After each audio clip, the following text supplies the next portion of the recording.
नमस्कार साथियों, इस देश में नोटबंदी, जीएसटी बंदी, कोरोना बंदी, सिलेंडर बंदी, आभूषण बंदी, केवल सांस बंदी बची है। दो महत्वपूर्ण विषय लेकर हम आपके बीच में उपस्थित हैं। मैं वो शुरू करूं उससे पहले कुछ साथी मेरे साथ आए हैं जो कांग्रेस पार्टी से तो नहीं जुड़े, पर जो विषय मैं आपके समक्ष रखूंगा उससे जुड़े हैं। मेरे बाएं हाथ को बैठे हैं राजेंद्र सोनी जी, जो राष्ट्रीय उपाध्यक्ष हैं स्वर्णकार संघ के, और मेरे दाएं हाथ को बैठे हैं अजीत जी, ये राष्ट्रीय सचिव हैं स्वर्णकार संघ के। और एक और मेरे साथी बैठे हैं पवन वर्मा जी, जो हरियाणा के अध्यक्ष हैं स्वर्णकार संघ के। इनके बहुत सारे साथी और भी आना चाहते थे। मैंने अनुरोध किया कि सबको ज़रूरत नहीं, जब राष्ट्रीय स्वर्णकार संघ के मुख्य सदस्यगण आ जाएंगे तो बाकी सब प्रदेश इकाई भी मान लीजिए।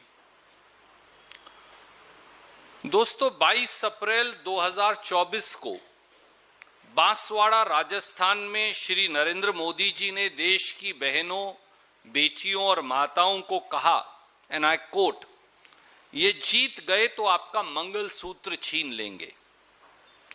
ठीक 2 साल बाद 10 मई 2026 को श्री नरेंद्र मोदी जी ने हैदराबाद, तेलंगाना में देश की बहनों, माताओं और बेटियों को कहा कि, एंड आई कोट, 1 साल तक सोने के गहने न खरीदें और सोना खरीदना बंद कर दें।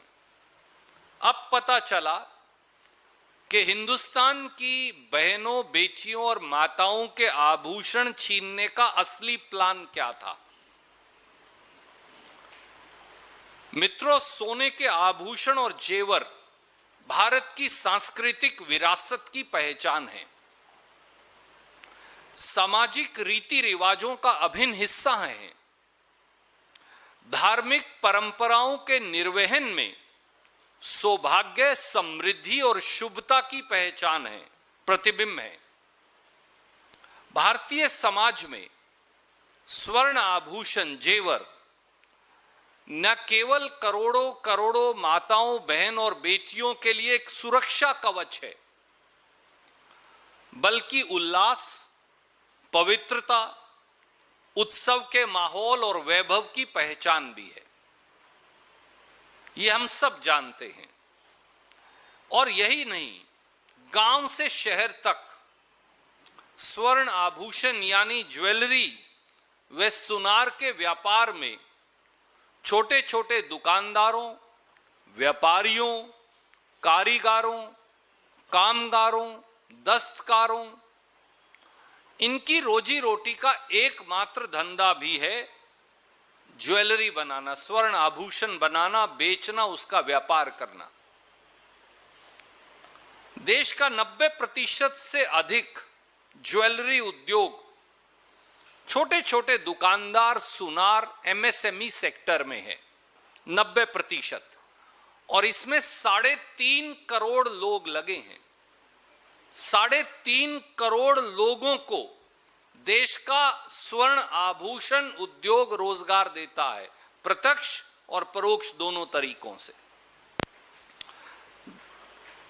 10 मई 2026 को सोने के गहने न खरीदने का मोदी सरकार का फरमान 3.5 करोड़ से अधिक छोटे छोटे ज्वेलरों, सुनारों, दुकानदारों, व्यापारियों, कारीगरों, कामगारों, इन सब के लिए तबाही का फरमान साबित हुआ है। और इसीलिए मेरे मित्र यहां आए। सत्ता के शीर्ष से पिछड़े वर्गों के इन मेहनतकश वर्मा, सुनार, स्वर्णकार समाज पर, उनके करोड़ों साथियों पर रोजी रोटी मिटाने वाला ये एक भयानक हमला किया गया है। अब 13 मई 2026 को एक और ज्वेलरी उद्योग विरोधी वज्रपात गिराते हुए मोदी सरकार ने सोने और चांदी की इंपोर्ट ड्यूटी 6% से बढ़ाकर 15% कर डाली। मतलब एक तरफ तो सोना व सोने के आभूषण न खरीदने का फरमान देकर 3.5 करोड़ लोगों की रोजी रोटी पर लात मार दी, तो दूसरी ओर सोने की तस्करी करने वाले तस्कर माफियाओं के लिए काली और मोटी कमाई और मलाई का रास्ता खोल दिया। नेचुरली स्मगलिंग शुरू हो जाएगी फौरन। तो आइए सबसे पहले सुनार, वर्मा, स्वर्णकार, कामगार, दुकानदार, इनकी रोजगार बंदी के भाजपा सरकार के फरमान के वज्रपात के तीन अलग अलग असर देखते हैं। नंबर 1, भारत के जीडीपी में ज्वेलरी सेक्टर का योगदान 7% है। Very few people know this. Jewellery sector contributes 7% to India's GDP. देश के कुल व्यापारिक निर्यात में ज्वेलरी सेक्टर 12% है। सबसे बड़ी बात यह है कि 85% ज्वेलरी एक्सपोर्टर एमएसएमई सेक्टर में है, यानी जॉब क्रिएटर्स हैं। सोने के आभूषण कारोबार में गांव से शहर तक, कस्बों से महानगरों तक छोटे ज्वेलर, व्यापारी, सुनार, गलाई, पकाई, छिलाई, गढ़ाई, पॉलिश, ये सब काम में लाखों करोड़ों कारीगर लगे हैं और करोड़ों परिवारों की आजीविका इससे जुड़ती है। एक और तथ्य जो किसी को शायद मालूम नहीं हो, जेम्स एंड ज्वेलरी जो सेक्टर है, ये भारत की शायद सबसे बड़ी रोजगार देने वाली इंडस्ट्रीज में से एक है। 50 लाख लोग सीधे कारीगर इत्यादि ये काम करते हैं और देश में 3.5 करोड़ लोग इस उद्योग से जुड़े हैं। एक साल की अगर रोजगार बंदी हो गई तो पूरा ज्वेलरी सेक्टर हिंदुस्तान का डिस्ट्रॉय हो जाएगा, उसका विनाश हो जाएगा, वो अंत हो जाएगा। 3.5 करोड़ लोग। दूसरा पहलू, सरकारी आंकड़ों की अगर मैं बात करूं तो जुलाई 2020 में उद्यम पोर्टल लॉन्च किया गया। 15 अगस्त 2025 तक देश भर में 75,082 एमएसएमई डी रजिस्टर और शट डाउन हो गए, बंद हो गए।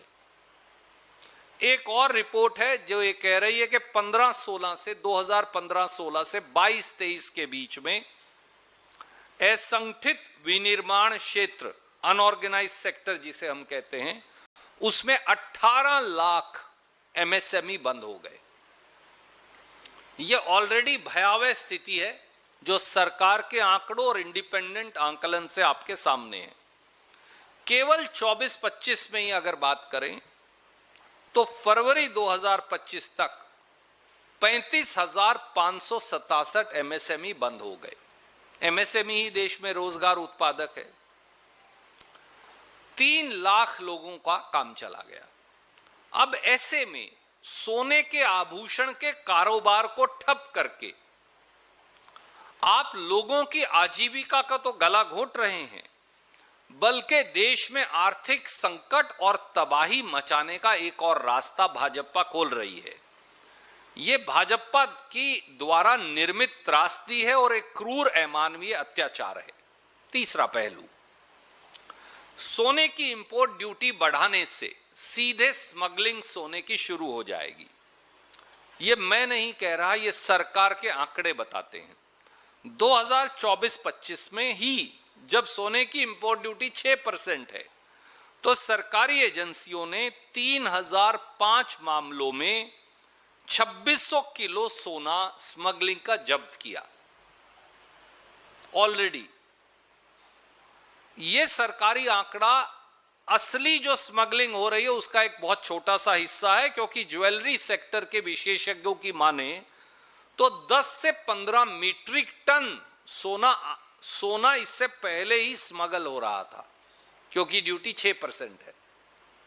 ये मैं नहीं कह रहा, ये उनके विशेषज्ञ कहते हैं।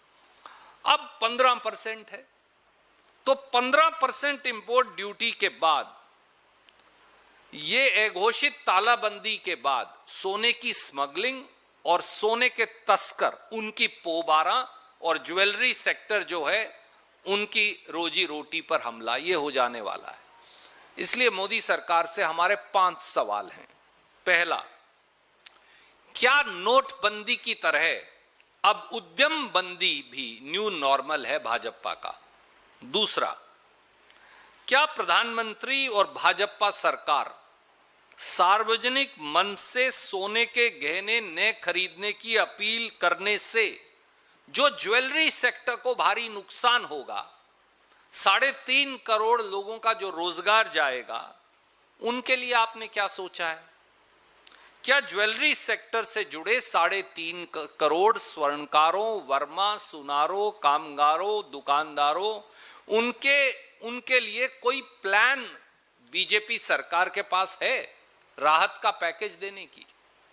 तीसरा, अगर गोल्ड इंपोर्ट कम करना ही आपका मकसद है, तो सरकार को देश में गोल्ड ज्वेलरी की डिमांड सप्रेशन करने की बजाय देश में पहले से ही जो मौजूद सोना है उसकी आप गोल्ड मोबिलाइजेशन करके बुलियन बैंकिंग फ्रेमवर्क बनाने की नीति पर काम क्यों नहीं कर रहे? हम ऑल्टरनेटिव भी बता रहे हैं। देश में बहुत सारा सोना लॉकर्स में आइडियल पड़ा है, देश में सोना है, तो आप उसको मोबिलाइजेशन करिए और एक बुलियन बैंकिंग फ्रेमवर्क क्रिएट करिए। आप क्यों नहीं कर रहे मोदी जी और भाजपा ऐसा? चौथा, क्या यह सही नहीं कि एक तरफ प्रधानमंत्री जी सलाह देते हैं लोगों को, भैया सोने के जेवर मत खरीदो 1 साल तक, दूसरी तरफ मोदी सरकार सोना खरीद रही है? यह कैसे हो सकता है दोस्तों? और मैं आपको अभी बता रहा हूं, क्या यह सही नहीं कि मोदी सरकार और आरबीआई ने सॉवरेन गोल्ड होल्डिंग जो सितंबर 2025 में थी 794.64 मीट्रिक टन, और अब चौंकिए मत, ये मार्च 2026 में यानी 7 महीने में बढ़कर हो गई 880.52 मीट्रिक टन। क्यों? क्या यह सही नहीं कि मोदी सरकार ने पिछले 7 महीने में खुद 85.88 मीट्रिक टन सोना खरीद लिया?